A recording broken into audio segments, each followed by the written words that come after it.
7h sur l'ensemble des réseaux synchronisés de Solo Média, le journal. Voici les principaux titres.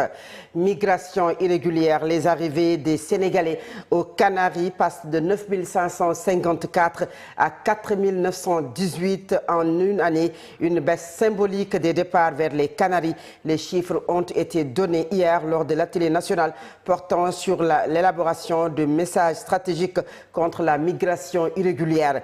La route qui relie le tronçon Sindia et Bignona dans une situation de délabrement très avancée et les usagers n'en peuvent plus. Ils racontent leur calvaire dans cette édition.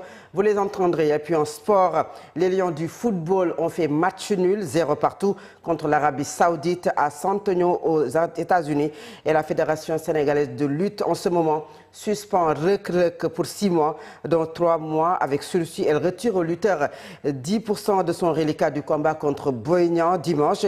Des sanctions qui tombent après sa préparation mystique utilisant des chatons. Vous aurez les détails dans la page sportive. Elle sera précédée par la page internationale. Et enfin, la revue de la presse mettra un terme à cette édition.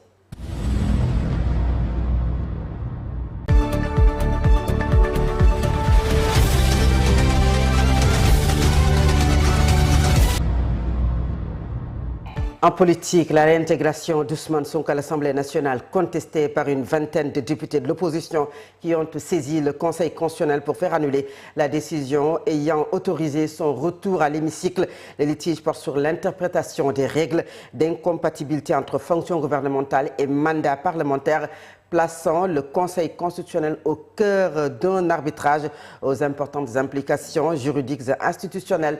Le point avec Djibril Niane.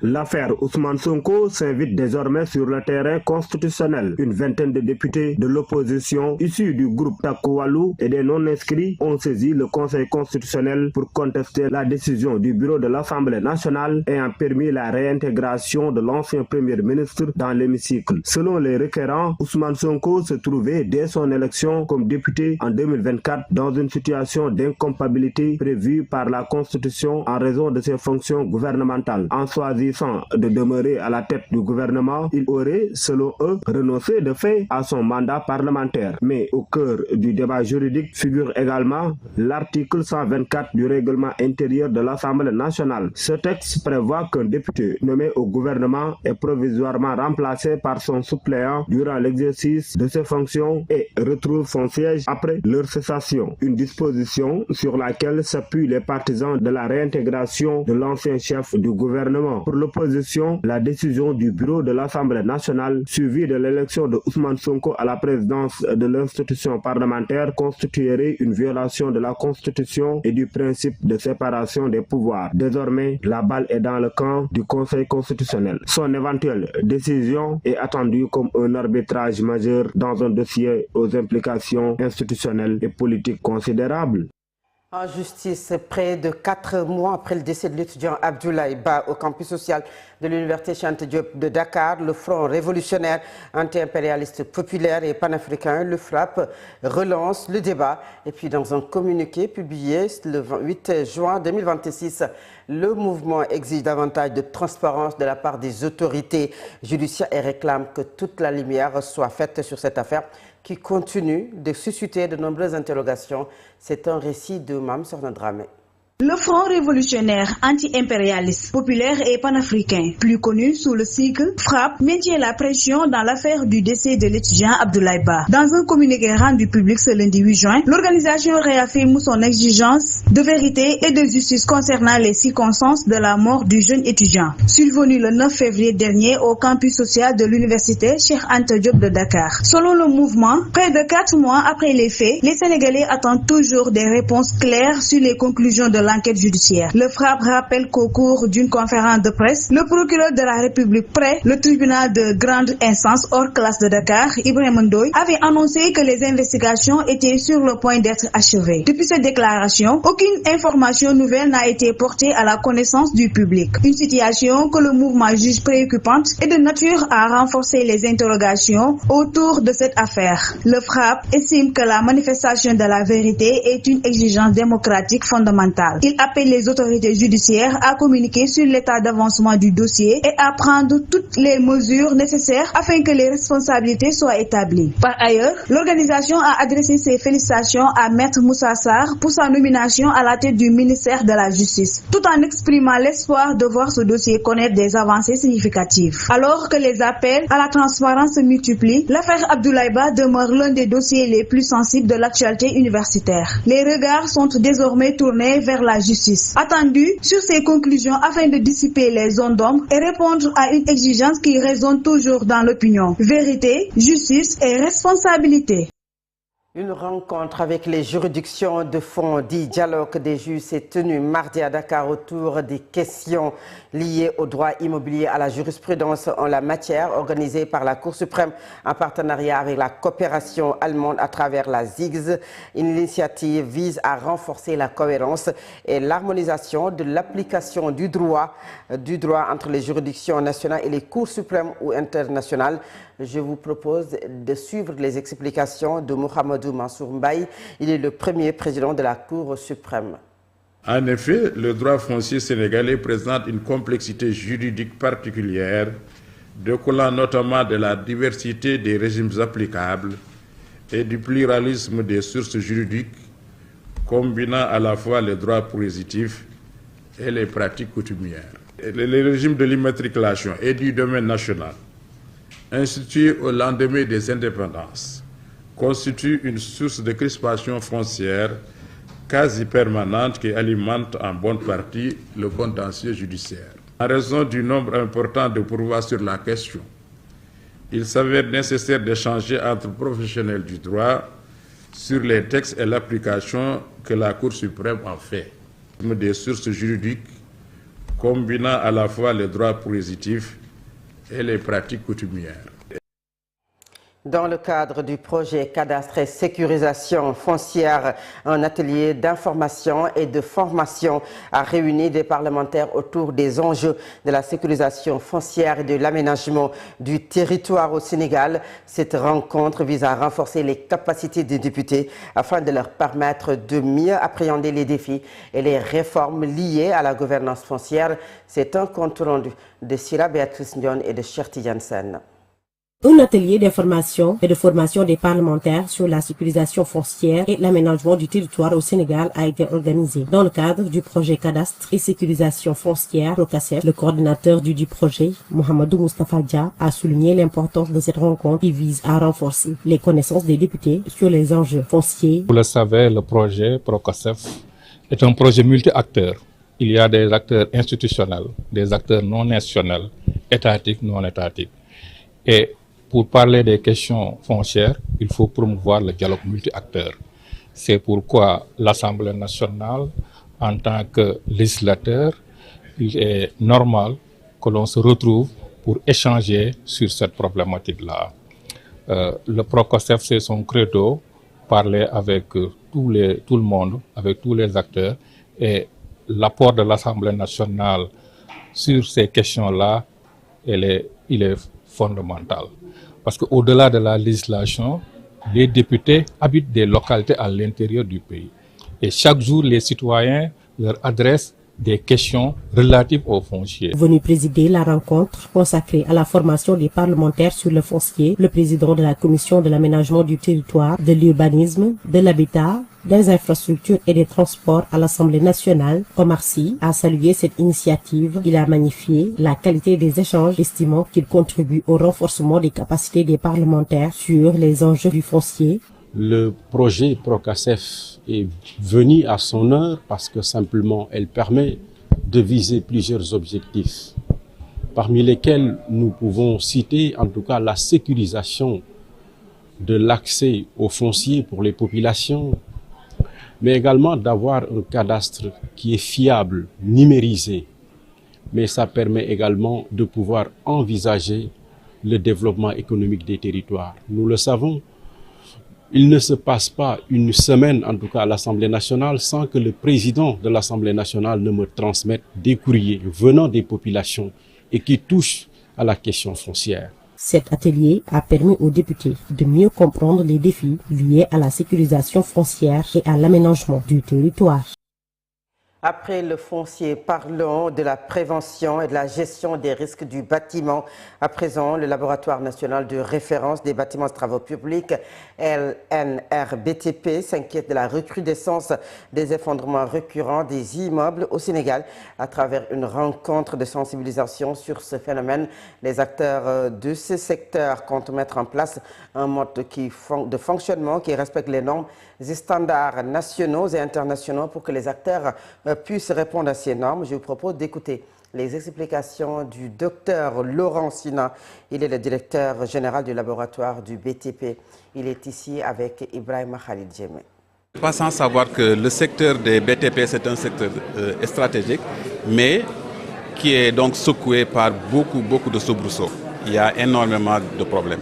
Il va falloir qu'on puisse travailler à pouvoir aussi réguler ce secteur en mettant en place un mode de fonctionnement qui puisse respecter les standards, les normes nationales, sous-régionales et internationales pour que les acteurs du secteur BTP du Sénégal, de la sous-région et de toute l'Afrique puissent aussi s'habituer à mettre en place des infrastructures qui puissent répondre à ces normes afin que ce soit des infrastructures durables en toute sécurité pour la sécurité des bénéficiaires qui sont les populations. Parce que vous avez vu tous ces temps-ci, tous ces problèmes, par exemple, je prends juste le cas des effondrements d'immeubles. Parce qu'effectivement, c'est des bâtiments qui n'ont pas respecté la qualité dans la construction. Maintenant, il est quand même aussi temps que nous, en tant qu'acteurs, on puisse s'asseoir, réfléchir. Dans le secteur des BTP, c'est une chaîne de construction où beaucoup d'acteurs interviennent. C'est pour cela le mérite de ce FISEC, c'est que c'est un cadre qui permet de réunir en même temps tous les secteurs de la chaîne de production pour qu'on puisse s'asseoir et aussi réfléchir ensemble pour sortir des recommandations afin que tout le monde puisse faire le travail dans les règles de l'art conformément à ces normes nationales. Un atelier national portant sur l'élaboration des messages stratégiques contre la migration régulière s'est tenu hier à Dakar, placé sous le thème jeunesse, opportunités et migration. Quel message pour un avenir au Sénégal? L'objectif principal est de promouvoir des opportunités locales du Sénégal pour contrer l'immigration clandestine. C'est un compte rendu de Bénédicte Sagna et de Fallou Seck.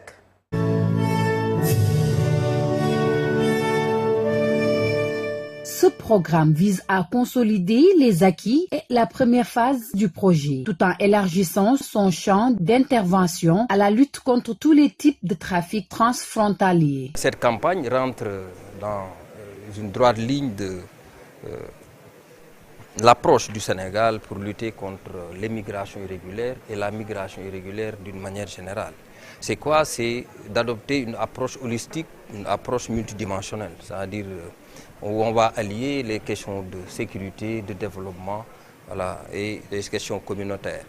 C'est la raison pour laquelle l'État du Sénégal, après avoir mis en place le comité interministériel de lutte contre la migration en 2024, a mis en place, élaboré une stratégie nationale de lutte contre la migration irrégulière. Face à ces multiples défis, le Sénégal a adopté la stratégie de la prévention et de l'anticipation qui, jusqu'ici, a permis de juguler les effets et les manifestations indésirables de tous ces fléaux.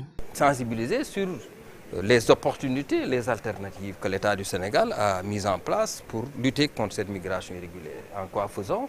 En misant sur la formation de nos jeunes, parce qu'on parle souvent d'emploi, mais il faudra d'abord faire de sorte que nos jeunes soient employables. Et ça, pour être employable, il faut avoir une formation, il faut que cette formation soit certifiée. Et là, je pense que c'est une alternative. Et il y a aussi la migration, en tout cas régulière, à travers la migration circulaire, qui permet à nos jeunes, à nos femmes, de pouvoir séjourner en Europe pendant un certain temps. Financé par l'Union européenne, le programme opérationnel conjoint 2 Arbakan Samouyelef accompagne le Sénégal dans la lutte contre l'immigration irrégulière, le trafic des personnes et le trafic de migrants.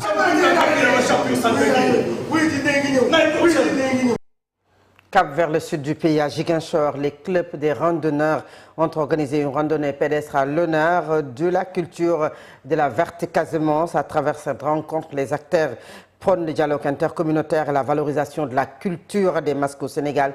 Khadijatou Dem est la présidente du club des randonneurs de Ziguinchor. Elle est ici au micro d'Ibrahima Khalil Djemel. Un sentiment de joie parce que ça nous a permis de recevoir les 14 régions du Sénégal. C'est vrai que la Casamance, c'est presque l'Afrique en miniature parce qu'il y a beaucoup de socioculture au Sénégal, à Ziguinchor. Et donc nous, on est fiers d'être de Ziguinchor et on aime souvent dire la Casamance, c'est l'Afrique en miniature. Et cette année, on a décidé d'organiser une randonnée culturelle. D'habitude, quand on voit dans les autres régions, ils font la soirée culturelle et puis le lendemain, c'est une randonnée simple. Mais nous, à Ziguinchor, on a décidé cette année de prouver à tout le monde qu'on est de la Casamance.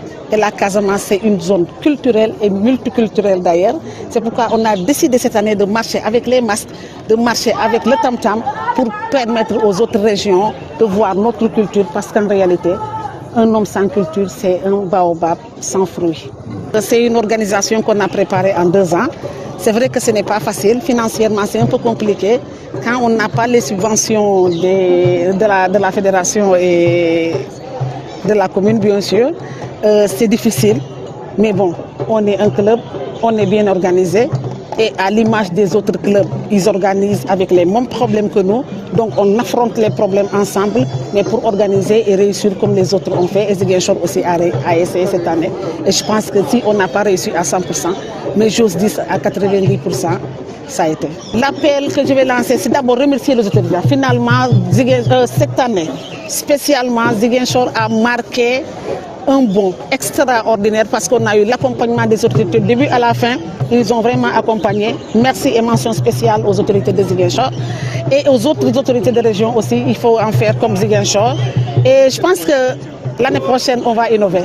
Ziguinchor a toujours innové et on va réfléchir pour les autres randonnées à venir. Et je salue aussi la présence de la Guinée-Bissau et de la Gambie, les pays frontaliers. Et nous restons toujours dans le sud du pays où le projet d'autonomisation des femmes par approche filière initié par l'ONG Issoforal dans les communes de Niassia et Enapor en Casamance arrive à son terme. Les unités de transformation ont été entièrement équipées au cours du projet. Plus de 1026 femmes ont été touchées. Les activités menées leur permettent désormais de transformer les produits locaux et d'assurer leur autonomie financière. Les initiateurs dressent un bilan satisfaisant. Gabriel Raimondia est le chargé du projet Issoforal. Je vous propose de le suivre. Oui, donc il faut rappeler que c'est un projet d'autonomisation des femmes par approche filière. Donc ce projet nous avait été financé par l'agence basque de coopération avec l'intermédiaire de notre partenaire ACPP et qui regroupait 2 structures, Issoforal et ETDS, dans le cadre de le développement des filières. Et pour la commune de Niassia, c'était la filière MAD et pour la commune de Namport, la filière MANG. Aujourd'hui, c'est un projet qui tire à sa fin et nous avons des sentiments de satisfaction.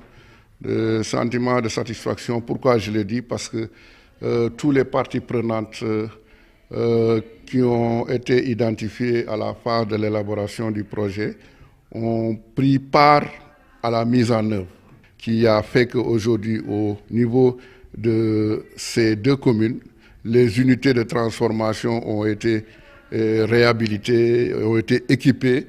Et vraiment, un problème qui sévissait au niveau de l'unité de Namport, notamment l'électricité. C'est une unité qui se trouve à Djibonker où vraiment l'électricité n'est pas encore distribuée, mais avec la stratégie que nous avons mise en place, notamment la mise en place de systèmes solaires, permet aujourd'hui aux femmes vraiment d'être autonomes en matière d'électricité. Au niveau de Niassia, on a amélioré le plateau technique. Aujourd'hui, elles avaient un problème de séchage du mangue, mais avec l'équipement qu'on a fourni, ça a amélioré vraiment aujourd'hui le système de séchage vraiment de la mangue et aussi des céréales. Et la route qui relie Sindia et Bignona est dans une situation de délabrement très avancée. Les usagers ne peuvent plus digérer ce calvaire. L'association des chauffeurs de ces localités saisit les autorités locales lors d'une activité de remblayage afin de trouver des solutions adaptées pour aider les populations. Souleymane Lolo Badji, le porte-parole des habitants de Sindia, que je vous propose de suivre. Participer à l'action citoyenne qui consiste à essayer de remblayer les trous qui se trouvent sur la route Sindian-Bignona. Nous demandons aux autorités compétentes pour qu'ils puissent nous venir en aide. C'est la localité est tellement enclavée, surtout pendant l'hivernage. Pour rallier Bignona, c'est un parcours de combattants. Que ce soit en moto, que ce soit en véhicule, les gens éprouvent d'énormes problèmes pour relier Bignona. Et la route là tient beaucoup à cœur les populations qui sont au niveau de cet axe-là. Parce que de Sindian jusqu'à la frontière, les véhicules passent par cette route. Donc c'est une route d'une importance capitale pour le développement de la zone. Sur ce, nous demandons aux autorités compétentes d'essayer de faire de diligenter le plus rapidement possible pour qu'on puisse avoir une route bitumée pour diminuer les difficultés qu'éprouvent les populations de la zone de Sindian. Parce qu'on nous a dit qu'ils ont promis une boucle, mais jusqu'à présent la boucle ne s'est pas réalisée.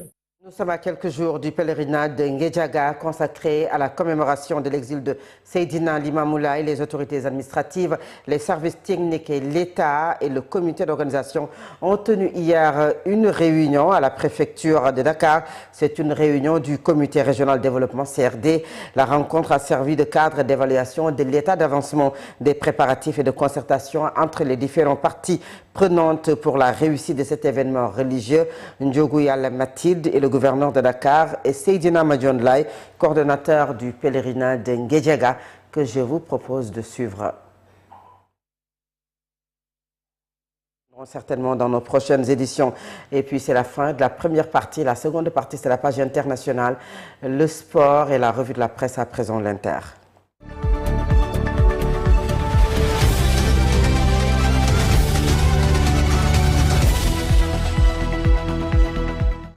Recrutement massif forcé, coût, déshydratation, exécution sommaire. Dans un rapport rendu public hier, aujourd'hui même ce matin, l'ONG affirme que Kigali et le groupe armé se sont rendus coupables d'actes qualifiés de crimes de guerre dans les camps militaires de Rumagabo et de Chazou au lendemain de la prise de Goma. C'était en janvier 2025. Le document ne ménage pas non plus Kinshasa, également pointé du doigt pour son soutien à des groupes armés responsables de graves abus. Un rapport de l'ONG Human Rights Watch publié ce matin accuse l'AFC M23 et l'armée rwandaise de nombreuses exactions qualifiées de crimes de guerre dans 2 camps militaires du Nord Kivu, c'est dans l'est de la République démocratique du Congo. Et puis au Moyen-Orient, l'Iran a annoncé aujourd'hui avoir visé des bases américaines du Golfe en représailles à des frappes de Washington contre les cibles iraniennes le long du détroit d'Ormuz dans un nouvel embrassement régional après la destruction d'un hélicoptère américain attribué à Téhéran près du détroit d'Ormuz. L'armée jordanienne dit avoir détruit 5 missiles iraniens qui ciblaient Azraq, où se situe une base américaine. Au moins 3666 personnes ont été tuées dans des attaques israéliennes à travers le Liban depuis le 2 mars. Selon les derniers chiffres du ministère libanais de la Santé, 11 321 autres personnes ont été blessées au cours de la même période. À présent, c'est la page sportive.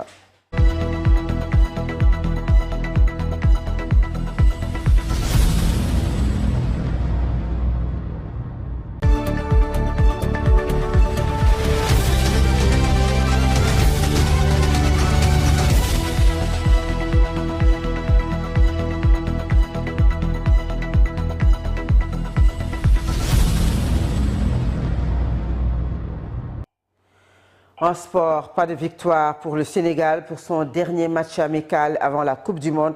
Les Lions ont été tenus en échec par l'Arabie Saoudite. Vous l'avez dit, Fatou Abidjaï, le Sénégal a terminé sa préparation pour la Coupe du Monde 2026 par un match nul vierge contre l'Arabie Saoudite. Donc hier, au niveau des États-Unis, à San Antonio, Un résultat sans but mais riche en enseignements pour Pape Thiaw et son staff à quelques jours du choc très attendu face à la France en début de la Coupe du Monde.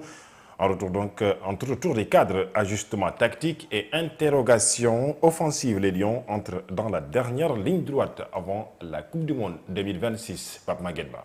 Les Lions du Sénégal ont conclu leur préparation pour la Coupe du Monde sur un match nul vierge de 0 but partout contre l'Arabie Saoudite après une défaite contre les États-Unis. Et les hommes de Pape Thiaw bouclent ainsi leur dernier réglage avec de nombreux enseignements à tirer avant leur entrée en lice dans la compétition. La rencontre a démarré timidement du côté sénégalais. Pourtant, la première véritable occasion est intervenue à la 13e minute lorsque Lamine Camara de la tête a trouvé la barre transversale du camp saoudien. Les Saoudiens, très solides sur le plan athlétique, ils ont opposé une forte résistance à des Lions peu inspirés durant le premier acte. Le Sénégal affichait un jeu relativement prudent avec peu d'intensité et peu d'occasions franches. L'animation offensive est restée limitée face à une équipe saoudienne agressive. Au retour des vestiaires, Pape Thiaw a procédé à plusieurs ajustements, notamment avec l'entrée d'Ismaël Jacobs à la place de El Hadji Malick Diouf. Les changements opérés à la 63e minute avec notamment l'entrée d'Ismaël Sarr et Pape Matar Sarr ont apporté davantage de rythme au jeu sénégalais. Et Ibrahim Mbaye, très percutant devant la défense saoudienne. La plus grosse occasion de cette seconde période est revenue à Nicolas Jackson qui n'est malheureusement pas parvenu à concrétiser cette occasion puis il a quitté ses coéquipiers. L'une des satisfactions de cette rencontre reste néanmoins les retours de Kalidou Koulibaly et Idrissa Gana Gueye. Les deux cadres ont retrouvé le terrain et repris le rythme de la compétition. Une excellente nouvelle avant le 16 juin. Et ce match soulève toutefois une interrogation. Pape Thiaw a-t-il volontairement choisi de ne pas tout montrer avant l'entrée en liste des Lions? Une stratégie qui pourrait se comprendre alors que la France observe attentivement chacun des mouvements de son futur adversaire. Et nous changeons de discipline pour parler lutte. Affaire REG, la Fédération sénégalaise de lutte frappe fort. Le lutteur a été sanctionné à la mine. L'instance de lutte, vous l'avez dit, Fatou Abdou Ndiaye, a rendu public hier mardi 9 juin 2026 sa décision à la suite des polémiques nées des images qui font le tour de la toile présentement. Il s'agit donc en tout cas de cette pratique ou ces pratiques montrant le lutteur Reug lors des préparatifs du combat dimanche en tout cas face à Boy Niang. La Fédération sénégalaise de lutte a infligé 2 sanctions au lutteur Oumar Kane, dite Reug. C'est ce que nous dit dans plus de détails Khalifa Fall. La Fédération sénégalaise de lutte a prononcé 2 sanctions à l'encontre du lutteur Reug. Une retenue de 10% du reliquat des sommes qui lui sont dues. Une suspension de 6 mois, dont 3 mois fermes et 3 mois avec sursis. Selon la Fédération, ces mesures visent à faire respecter les règles, préserver l'intégrité de la discipline et rappeler aux acteurs de l'arène leur responsabilité vis-à-vis du public. Tout est parti de ce fait sur ces hommages amateur. Vous pouvez constater le lutteur a baigné alors que de petits chatons se trouvent dans le seau d'eau. La Fédération sénégalaise de lutte a également réaffirmé son engagement en faveur du respect de la législation sur la protection animale et a invité l'ensemble des lutteurs, écuries, managers et accompagnateurs à adopter des comportements conformes aux valeurs éthiques de la discipline. Cette décision intervient alors que plusieurs organisations de défense des animaux et des institutions publiques ont dénoncé les actes relevés dans les vidéos largement relayées sur les réseaux sociaux. La Fédération sénégalaise de lutte regrette que de tels actes aient pu se produire dans le cadre de la préparation d'un événement sportif et réaffirme son attachement aux valeurs de respect, de discipline et d'exemplarité qui fondent la lutte sénégalaise. Voilà, Fatou Abdou Ndiaye, c'est la fin de cette page sportive. Merci beaucoup. C'est également la fin de cette édition. Mais nous revenons dans une poignée de secondes pour la suite de votre matinale. C'est la deuxième partie. Nous allons commenter l'actualité du jour. Je serai en compagnie d'El Hadji Mansour, de Lamine Senghor. Restez scotchés sur le média. La force d'un groupe, la clarté d'une vision. À tout à l'heure.